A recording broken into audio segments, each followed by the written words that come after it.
Good morning, 982. This is Miss Lawson.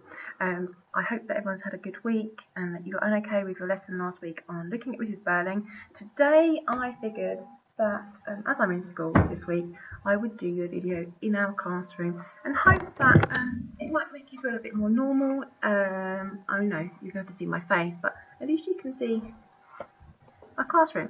I know that some of you are struggling at home, and so I just wanted to say that, please just email me and let me know. I'm a most understanding person, and so if you are struggling, if there's things that you're not understanding, or even if you're just finding it really hard to be motivated, that's absolutely fine. That's totally understandable. We're all in exactly the same boat. So just reach out, email. I can always make everything okay just as much as I can, or even just get a parent or guardian to email me. And I'll see what I can do. So last lesson we were looking at Mrs. Burling and the fact that she was the chair of this charity organisation that Eva Smith / Daisy Renton had gone to seek help, monetary help really, essentially, because she knew that she was pregnant, she was expecting a child, and she had nowhere else to turn. We know about Eva Smith the fact that both her parents passed away. She's now jobless. Before that, obviously, Gerald had this affair with her that had now ended, and so now she really was penniless and destitute. And we were talking about the fact that we had no NHS back in those days, when obviously the play was set in 1912, and actually the NHS had just been recently formed by the time that the play had been shown to the audience. Let's just have a look before we get cracking on to how the story continues in Act 3 on your Do Now task. Now, your last Do Now task was this, your memory platform quotation crossword. Really, really interesting and useful way of finding and learning quotations from the book. It just means that you're scrolling through the play, through each act, familiarising yourself with who says what, and making sure that you can try and remember those quotations all ready, so you embed it all ready to start when you come back in September. So here are the answers. I feel like I deserve some kudos, guys, because I remembered without having to be reminded. Here are the answers. If you haven't got these correct answers down, please just write them down now. Hopefully you all managed to, because they're quite simple ones, but they're really crucial, really good crucial quotes that you can always use for essays, or it's just a really nice way of learning the play, really. So pause this video, have a look at this. Okay, so now we're going to be looking at family's generational divide. The reason why the last lesson you had to pit essentially Mrs. Burling against with Sheila was because obviously they're from different generations. Now, generational, that obviously implies generation. In your family, you're going to have different generations. Society says generation is every 15 years. However, that's not strictly true within your families. So your parents are going to be from a different generation to you, and their parents are going to be from a different generation to them. Okay, and there's going to be a divide because you're not going to essentially have the same mindset. It doesn't matter just their age. They could potentially have a different take on life, on society, on religion. So pause this video and ask yourselves these 3 questions. The second question is actually really, really apt and appropriate for this play. Sex before marriage, morally acceptable, yes or no?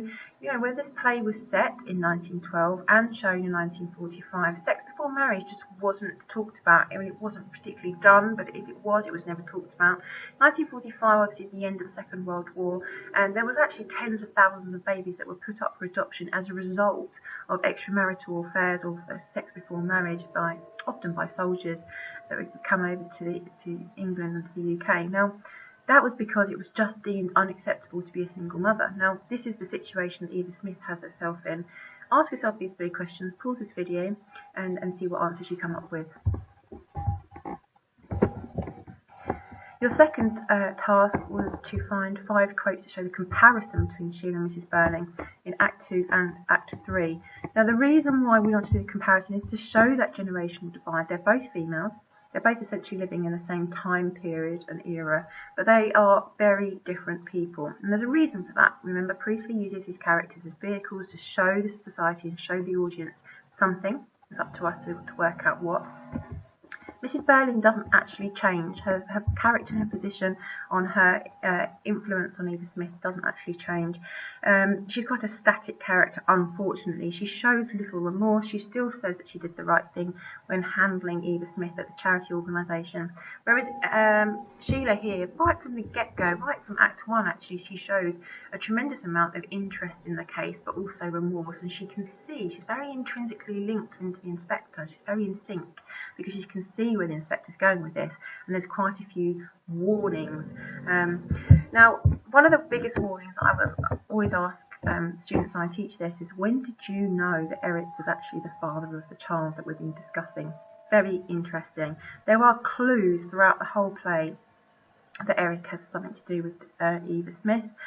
One of the very first clues we see here is in Act 1, actually. I think I'd better turn in, and this is obviously after Eric's had a few to drink at the celebration, and he wants to go to bed. Inspector says, and I think you'd better stay here. Eric, why should I?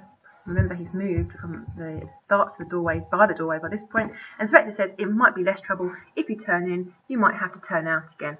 Very, very, very important, okay, because this is a first clue that he's actually going to be just as responsible, if not more so, and that's for our own personal take on it, but he's definitely involved in the death of Eva Smith, and this is the very first clue, and there's these little clues throughout the whole play.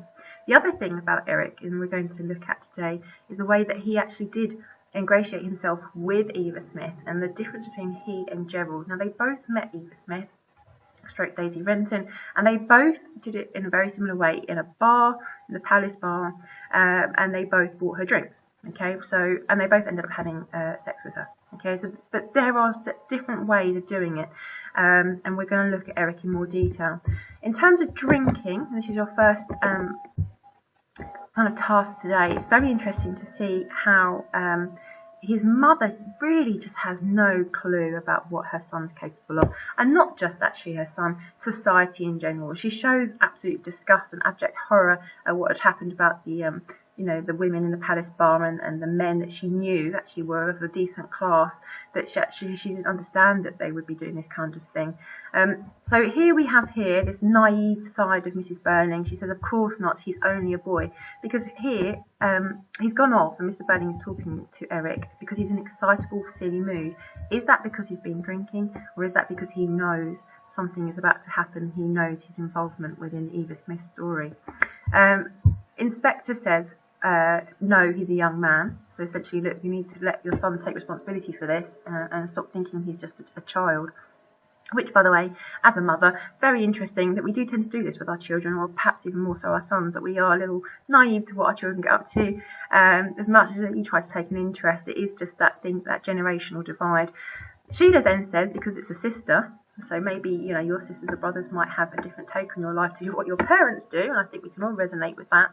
He drinks far too much. This is the very first clue that Sheila's going to be very honest, and she says, I don't want to get poor Eric into trouble. He's probably in enough trouble already. That line there, very interesting. Why? But we really must stop these silly pretences. This isn't a time to pretend that Eric isn't used to drink. He's been steadily drinking too much for the last 2 years.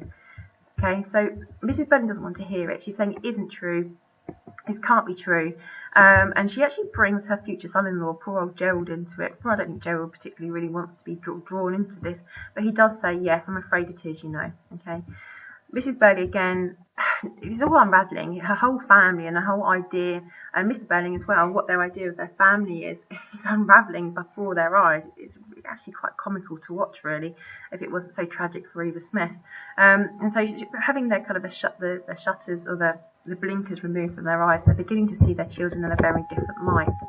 Now, your first task, I would like you to go and stop this video, go back to your PDF, and make a note, or if you have a hard copy, make a note in your book if you can, of all the quotes linking to Eric's drinking. It's crucial because I believe Priestley was trying to show us something. Okay, I believe that Priestley, remember, he uses characters as vehicles. He's using the vehicles to show the audience and society a message. Okay, so what would you think Priestley was trying to do and show the audience of 1945 about drinking, excess drinking, young men specifically excess drinking and getting themselves into trouble, but also affecting the lives of other people? So just pause this video for a second, have a look at these questions. What do you think Priestley was trying to demonstrate through the character of Eric? And go and find these quotes. Now, I've put 3 here for you, make life a bit easier, and write these down. But also, if you could find perhaps 2 or 3 more, there's so many of them throughout the whole play. It would be really, really fantastic for you to write that down and keep them for future reference. Okay, now we're going to find Eric's first encounter with Eva. So what you need to do is we need to go through to the PDF, okay? Now remember the end of Act 2, we had the duff duff duff moment. Scroll up here. We have the belief that Mrs. Burling has just found out. It's all kind of linking together. The 2 plus 2 is now finally making 4. And we're going to find out why she can't believe it. And then the interesting Act 3 is it starts with Eric, and he says, "You know, don't you?" And the inspector says, "Yes, we know." Mrs. Burling, clearly, remember to read between the lines and between the brackets and the stage directions. She says she's distressed. "Eric, I can't believe it. There must be some mistake. You don't know what we've been saying." Interesting. I say interesting. But she says we've been saying. Well, I think you'll find, Mrs. Burling, it was predominantly you that was stitching him up well and truly. Remember when she's saying it should be the father who's held accountable, and held accountable publicly. We know as an audience she's talking about her own son, but she didn't. And actually there's a further down here.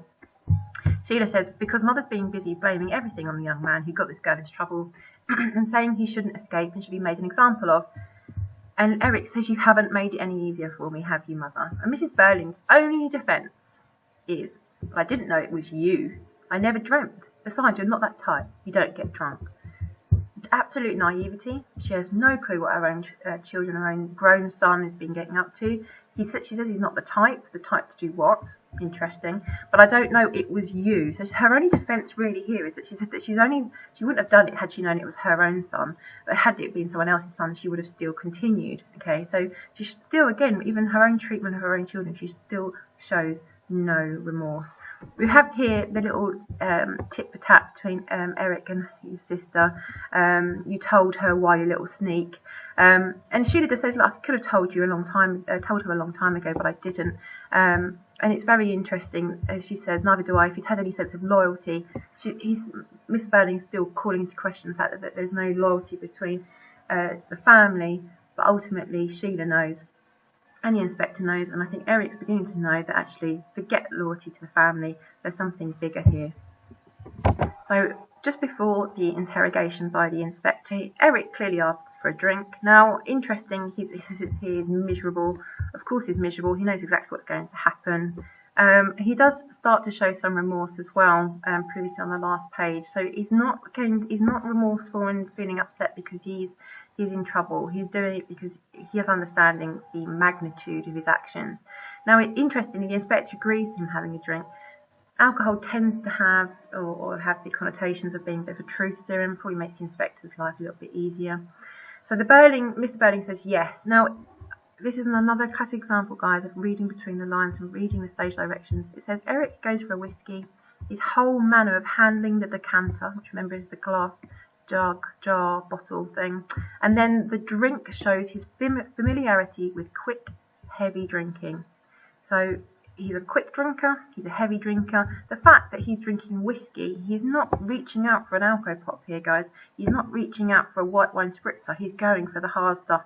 Doesn't even mention being watered down. So he's literally having neat whiskey and he drinks it quickly, which does give us the impression that he's done this several times before. Right. Now we get on to the information of how they met. It was in November. They met in the Palace Barn.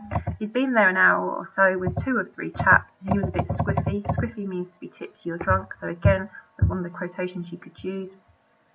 He said, "I began talking to her and stood her a few drinks," which means he bought her a few drinks. And by this point, I was rather far gone by the time we had to go. Now, this line here is reminiscent of Gerald. She said, "She told me afterwards that she was a bit because drunk here." So was she drunk? But she hadn't had much to eat that day. Now, remember when Gerald met her, she too then on that day hadn't had much to eat. But remember, he took her back to the hotel and he fed her and he got the kitchen to make her something to eat. He's not even suggested that he got her something to eat. He just kept on getting her more and more drunk, which is a bit of an insidious side to Eric again.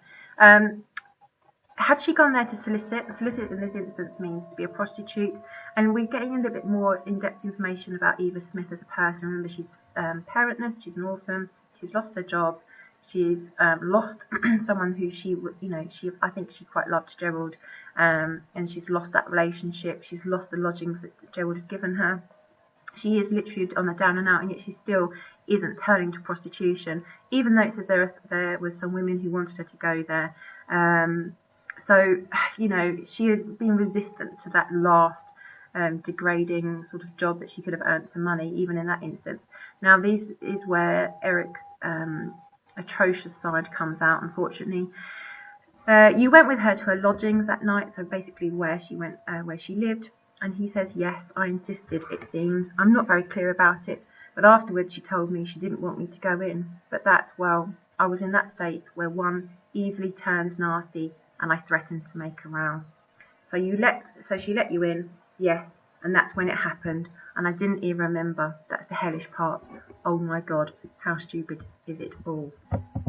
I don't think the word stupid is particularly the right word for Eric to use here, but he's clearly been making a scene. He's very, very drunk. Now, it says that he could have easily turned nasty. That shows aggression. It shows the fact that he's making a scene. If you imagine lodgings, there's going to be lots of other people living in this building. She doesn't want to make a scene or a fight in her lodgings area. He's made such a racket and been so aggressive that she's actually had to let him in, and that's when it happened. Now, when we're going to be looking at the fact that it's very clearly different to Gerald, but yet it's the same. Have a look at the initials of Eric's first encounter with Eva. Task 1. Which word suggests that it's an abusive, non-consensual relationship? Now, there are one or two words you could use in here. Write them down. Like I said, if you've got a hard copy, you can highlight them, annotate them. And what does Berlin's command to Sybil and Sheila suggest about his attitude to women? Think about Eric's attitude to women for a start, and how he feels that he can make a scene, he can cause a scene within the lodgings and get her suitably drunk in order to take what he wants from her. But then where has he learnt it from? Very interesting. So pause this video, write down question 1 and question 2, just answer in a sentence or two the second one, and find me the quotes. Question 1. Which words show that it's an abusive, non-consensual relationship? Okay, so this is your task, task number 2. I would like you to explode this quote. Why do I constantly get you to explode quotes? Well, it's the only way, A, to really understand the text, but B, when you're writing your answer, it will mean you can write at least 2 paragraphs on just one quotation, easily. Okay, you choose your quotation correctly, you can talk and talk and talk, you can wax lyrical about one particular line, because you can delve apart. Now, I've put the arrows in places where I feel like you should focus, but if you've got any more chances or more options, you can do. So pause again this video. I want to see proof of these. I want to see what you come up with, not because I'm being a stickler for rules and regulations, but because I'm really interested to see what you come up with. Now, going back to the attitudes to women. Now, the fact that women didn't have the vote until 1918 is fundamentally important. When we're talking about context, it's your AO3 element. You need to think about what's happening within or surrounding the play when it was set and when it was written. Okay, it said that women were viewed as second-class citizens and less intelligent than men. They were literally not given the vote because they were deemed to be not as intelligent and not as wise and not as worldly, and to know what would be the right thing and the wrong thing to vote for. The number of working class women seeking work was rising because essentially there was a war going on. Perhaps their husbands had died in the First World War, and so essentially they needed to support their family. However, jobs were often segregated by gender, and there was no obligation for pay to be equal. Many working but unmarried women struggled to pay for their living costs. Now, your next task. I would like you to go away and I would like you to research. Black Friday was a suffragette demonstration in London on 18th November 1910, in which 300 women marched to the House of Parliament as part of their campaign to secure voting rights for women. And we've seen a lot of protests this week, actually, on a completely different subject matter. But again, we can imagine in 1910 for 300 women to take part in a demonstration when women were just literally not seen and as something as strong and formidable as we would these days. It's quite important to think about. The day earned its name from the violence, however, meted up by the protesters. So again, something we can resonate with this week. But some of it was even sexual violence by the police and by male bystanders, which is why it's called Black Friday. Just go away, just go and have a little Google and see what you can find out there on Black Friday. I think it's really key to learn about this, but also really interesting to see if we can link it to certain things that are going on in the news at the moment, regardless of the different protests for different reasons. The idea of protesting and how things become quickly violent and how the police were involved, I think it's quite crucial to look at. There is on here Eric Key quotations, which we will come back to, so I don't want you to worry too much. We are going to talk about a little bit more about Eric at the end of next lesson, or beginning of next lesson, sorry, and thinking about how he'd gone to steal the money and how Mr. Burling is going to respond to that, because he did try to put things right afterwards. Unfortunately, not in a particularly mature and sensible way. So your task today, your main task, I would like you to evaluate the generational divide. Okay, so we've looked at Eric and we've looked at Mr. Burling, we've looked at Mrs. Burling, we've looked at Sheila. You could compare Mrs. Burling and Eric if you so wish. I think it's probably easier to do it with the same gender just for now. Okay, so your statement is Mr. Burling sarcastically refers to his children as the famous younger generation who know it all. To what extent does the play support or challenge this view? I want you to contrast and analyse at least one character from both generations. Like I said, try to perhaps stick with the same gender for now, because we're not going to particularly get onto gender. We're looking at the generational divide. We will look at gender further on in the next few weeks. Eric and Mr. Burling perhaps is a nice one, because we've just learned about Eric. Evaluate the focus of the statement. So what is the focus? Well, the focus is the younger generation who know it all. Know what? It's a very scathing statement. He's sort of laughing at them if you go and look at it.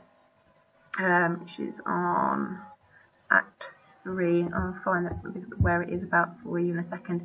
And explore how the theme of generations may be relevant to Priestley's political message. Remember, I keep saying this over and over again.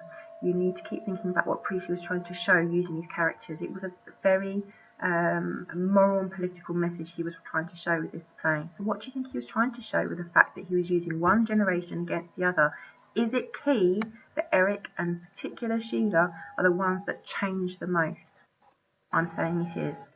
So 4 paragraphs using what, how, why, please. Ideally 3.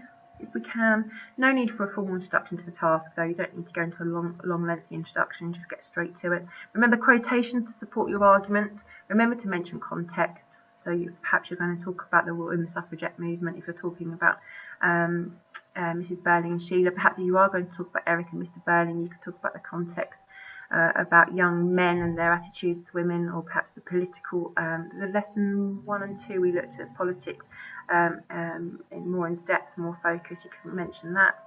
And upload to Teams, preferably under the assignment tab. I'm looking forward to marking them on the next lesson. I would really like them to be featured on here, so I can go through and I can show what I really liked and what I didn't like. I've yet to do that really with Year 9 so far. So the deadline is Sunday, so that gives me the time then to upload it ready for the following Monday.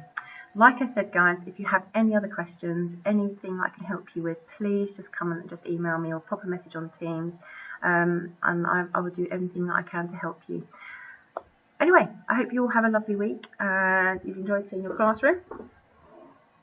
It's still the same, just missing your faces. Okay, I'll speak to you soon.